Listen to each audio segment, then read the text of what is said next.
método de resolução se chama substituição. Então, vamos trabalhar no mesmo sentido que o vídeo anterior, lendo o problema, escrevendo, então, as equações que representam as situações desse problema, para descobrir como se resolver um sistema por substituição. Verifique que o nosso problema, ele está tratando de um sítio em que o total de animais são 100, sabendo que nesse sítio há galinhas e há bois. Então, eu vou chamar as galinhas de X e os bois de Y. Se eu estou falando que o total de animais são 100, nós podemos escrever que X mais Y representam num total 100 animais. Ainda há uma segunda informação.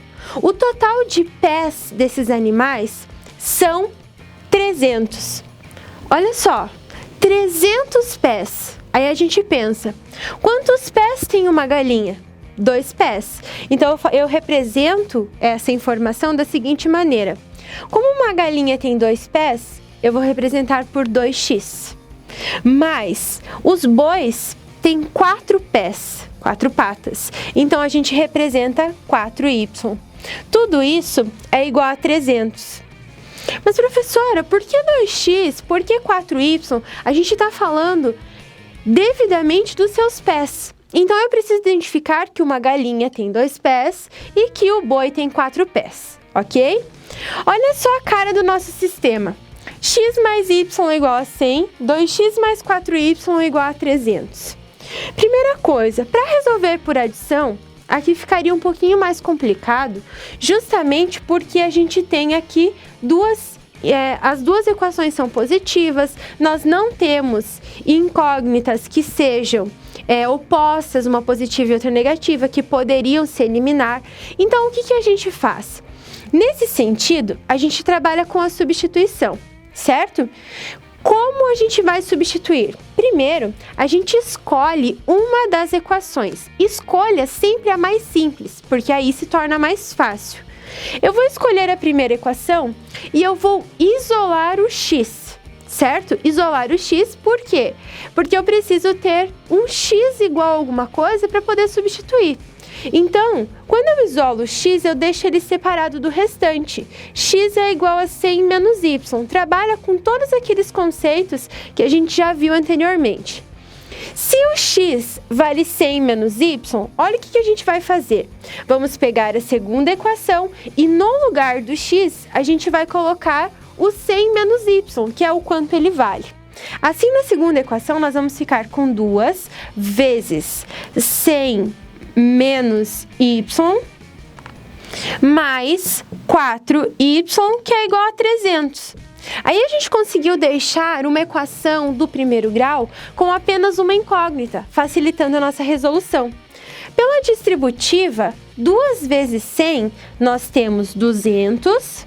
2 vezes menos y é menos 2y, mais 4y, tudo isso é igual a 300. Então, olha só.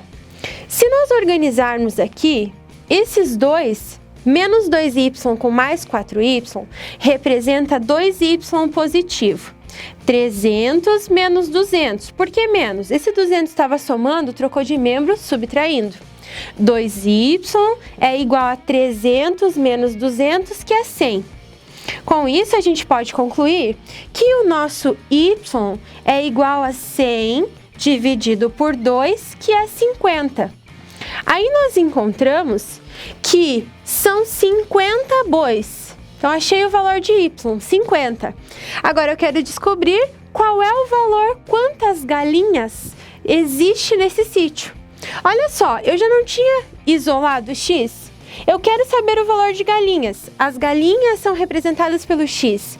Então, eu sei que x é igual a 100 menos o y, mas o y vale 50. Então, 100 menos 50, eu terei 50 galinhas. Assim, a gente vai concluir que existem nesse sítio 50 bois e 50 galinhas.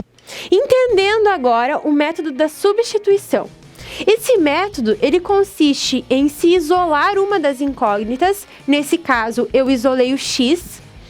E esse valor que eu encontrei para x, eu vou substituir na segunda equação. Aqui sempre escolha a equação mais simples, é a maneira mais fácil de você resolver para poder isolar essa incógnita. Então, isolou a incógnita, substituiu na outra equação, você vai conseguir chegar numa equação do primeiro grau com uma incógnita. Assim, resolvendo essa equação, você vai achar uma dessas incógnitas. Voltando para a equação isolada, você consegue encontrar o valor da outra incógnita. Então, trabalhe com a substituição quando for mais difícil pela adição, porque o método da adição é mais simples. Nesse caso aqui, você também poderia resolver pela adição, mas tomando outras estratégias. Então, a maneira mais fácil de resolver esse tipo de problema é utilizando o método da substituição. Não entendeu? Volta, reassiste o vídeo, tome cuidado com os passos, certo? Terminou? Entendeu esse método? Corre para o próximo vídeo e vamos ver o método da comparação.